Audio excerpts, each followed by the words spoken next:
మన పూర్ణిమ సిల్క్స్ లో కాదాంబరి కలెక్షన్స్ స్వచ్ఛమైన కంచి పట్టు చీరలు. వివరాలకు కాల్ చేయండి.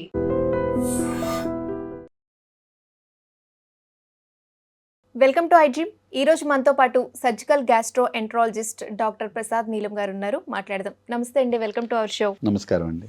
సార్, గ్యాస్ వల్ల వచ్చే గుండె నొప్పిని, నార్మల్ హార్ట్ ప్రాబ్లమ్స్ వల్ల వచ్చే గుండె నొప్పిని మనం ఎలా గుర్తించాలి?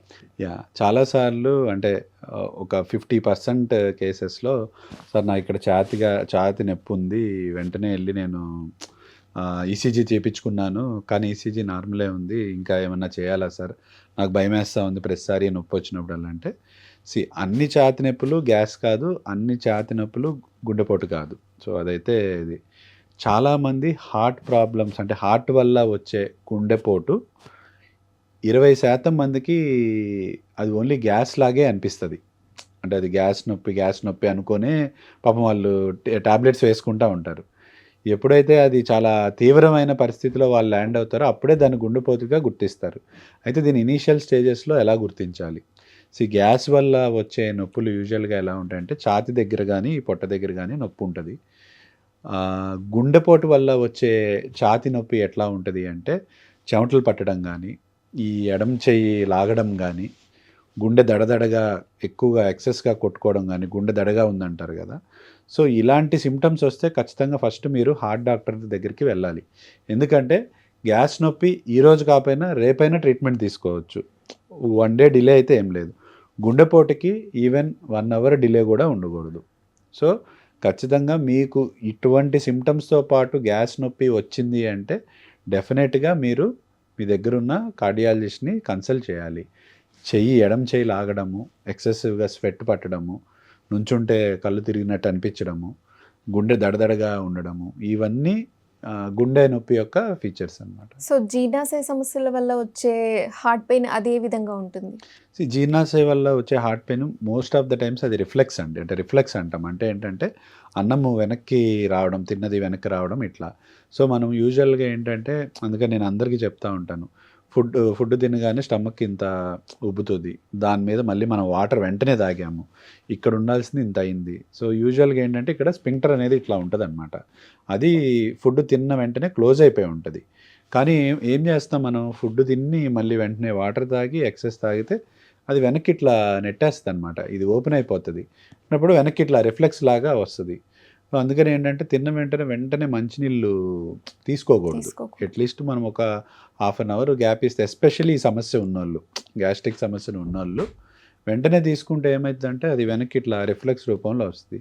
మధ్యలో కూడా తాగుతూ ఉంటారు కదా కొంతమంది, మధ్యలో కూడా తాగుతూ ఉంటారు. అంటే జస్ట్ మనకి అన్నం లోపలికి వెళ్ళడానికి కొంచెం నీళ్ళు తాగొచ్చు, కానీ మెజారిటీ ఆఫ్ ద టైమ్స్ ఒక 1/2 అవర్ గ్యాప్ ఇచ్చి తీసుకుంటే చాలా మంచిది అనమాట. ఇంకొకటి మనం ఇట్లా ఫ్లాట్గా తిన్న వెంటనే చాలామంది ఫ్లాట్గా పడుకుంటారు, అప్పుడు కూడా అంతే, ఆ పొట్ట కంప్రెషన్ వల్ల ఏవైతేనే మళ్ళీ రిఫ్లెక్స్ వస్తుంది అనమాట.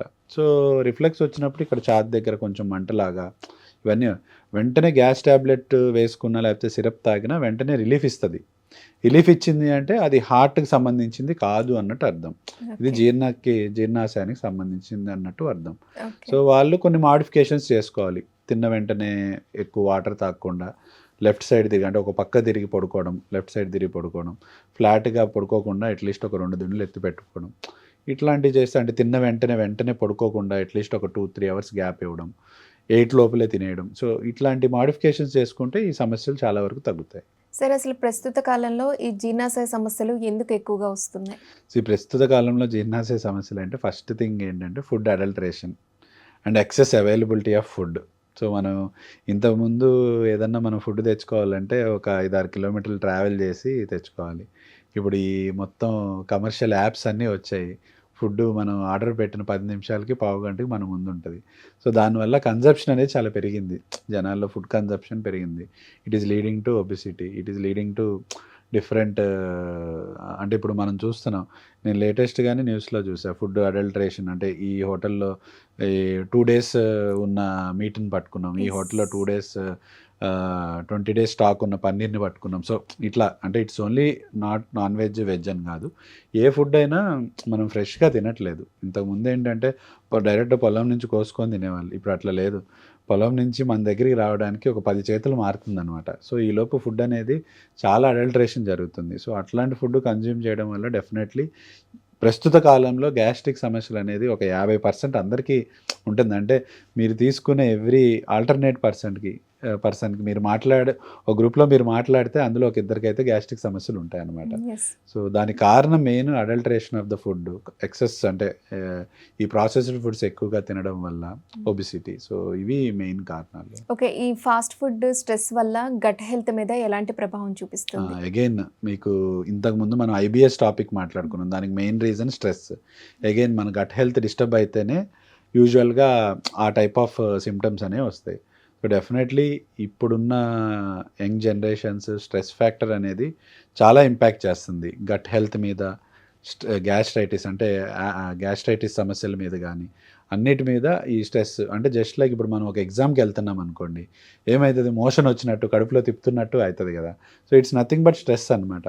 అట్లాగే ఇప్పుడు సేమ్ తినగానే మనకి ఆ స్ట్రెస్ లెవెల్స్ ఎక్కువగా ఉంటే మన బ్రెయిన్లో నుంచి సెన్సార్స్ అనేవి రిలీజ్ అయ్యి, హార్మోన్స్ అనేది రిలీజ్ అయ్యి మోషన్ ఫీలింగ్ అనేది కలగజేస్తుంది అనమాట. సో ఎక్కువ స్ట్రెస్ ఉన్న వాళ్ళకి ఉండే కామన్ సిమ్టమ్ ఇదే. తినగానే మోషన్కి వెళ్ళాలనిపిస్తుంది, బయట ఎక్కడైనా తినాలంటే భయం వేస్తుంది. సో ఈ టైప్ ఆఫ్ కంఫర్టబుల్గా ఉండలేరు. సో డెఫినెట్లీ యూత్ మీద ఆ స్ట్రెస్ ఇంపాక్ట్ చాలా ఉంది. ఏంటంటే మనం డివేట్ చేసుకోవాలి. ఇంతకుముందు అంటే ఎవ్రీవన్ ఏదో ఒక స్పోర్ట్ ఆడేవాళ్ళు. ఇప్పుడు ఏంటంటే అంతా ఫోన్లు ఇవి వచ్చేసరికి ఫిజికల్ యాక్టివిటీ అనేది తగ్గిపోతుంది. So we should devote our mind, some యోగానో ఏదైనా గేమో ఏదో ఒకటి ఆడుకుంటూ ఉంటే ఆ స్ట్రెస్ ఫ్యాక్టర్స్ అనేవి స్లోగా తగ్గుతూ ఉంటాయి. ఓకే, సో ఏ స్టేజ్లో ఉన్నప్పుడు, సమస్య ఎంత తీవ్రంగా ఉన్నప్పుడు రెగ్యులర్ చెకప్ అనేది అవసరం? అంటే గట్ హెల్త్ నాకు బాగాలేదు, లేకపోతే నా గట్టు బాగాలేదు అనడానికి ఎప్పుడైతే మీ ఆల్టర్డ్ బౌల్ హ్యాబిట్స్ అంటాం. అంటే ఏంటంటే ఎప్పుడైతే మీ మోషన్ యొక్క స్థితిగతులు మారుతున్నాయో, అంటే మోషన్ కన్సిస్టెన్సీ అంటాం. అంటే మోషన్ లూజ్గా వస్తుంది, టైట్గా వస్తుంది, ఆర్ మోషన్ టైంకి రావట్లేదు, ఆర్ మోషన్ ఎక్కువసార్లు అవుతుంది. ఎప్పుడైతే అవి మారాయో, ఆ టైమింగ్స్ మారాయో, ఆ కన్సిస్టెన్సీ ఆఫ్ మోషన్ మారిందో అప్పుడు డెఫినెట్గా మీరు డాక్టర్ని సంప్రదించాలి. ఇంకోటి, మోషన్లో ఎప్పుడైతే మీరు బ్లడ్ కానీ లేకపోతే మోషన్ కలర్ చేంజ్ అబ్జర్వ్ చేశారో అప్పుడు మీరు డెఫినెట్గా డాక్టర్ని కన్సల్ట్ చేయాలి.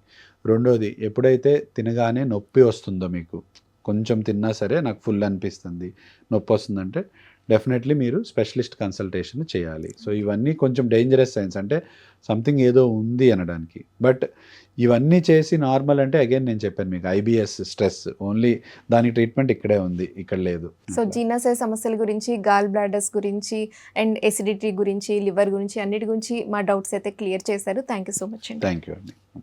And for more videos, Please subscribe to iDream. Please subscribe to iDream. Please subscribe iDream. And please subscribe to iDream. For more videos, subscribe to iDream. please like, share and subscribe to the channel. Congratulations, iDream. Subscribe to iDream. Subscribe to iDream. So subscribe to iDream Media. iDream ki iDream team andarki huge congratulations. Please subscribe iDream Media. Please subscribe to iDream. Subscribe iDream. Please subscribe to iDream. iDream అంటే నా కళల channel subscribe చేసుకున్న నోరు తిరుగుతలేదు, మీరైతే గంట గుర్తు కొట్టండి. For more such videos, please subscribe to iDream. Subscribe to iDream. Please subscribe to iDream. Please subscribe iDream Media. Please do subscribe to iDream. Please subscribe to iDream Media. For best entertainment and information, please subscribe iDream. And don't forget to subscribe to iDream.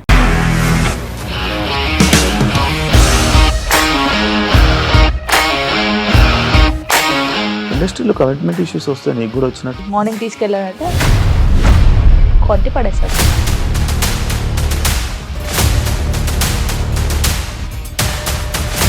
ఒక్కళ్ళు కూడా చూడలేదు ఈ cinema అని చెప్పడానికి కూడా చాలా ధైర్యం కావాలి. అది నిజం కదా, దాంట్లో ధైర్యం ఏంటి? ఇది నెక్స్ట్ డే ప్లేట్ మార్చేస్తే తప్పు కదా. As of now we are comfortable this అని నేను అనుకుంటున్నాను. రష్మిక గారిది మీది ఒకే ఊరంట కదా? నీకు కోపం వచ్చిందంటే బాగా తిట్టేత్తరా? తిట్టేద్దామండి. నిజంగా గేమ్ ని ఎలా చేంజ్ చేయగలిగారు? APSFC వాళ్ళకి 6 నెలల్లో నేను 6 లక్షలు కట్టా. బిజినెస్ చేయాలనుకుంటే it is as difficult as riding a tiger.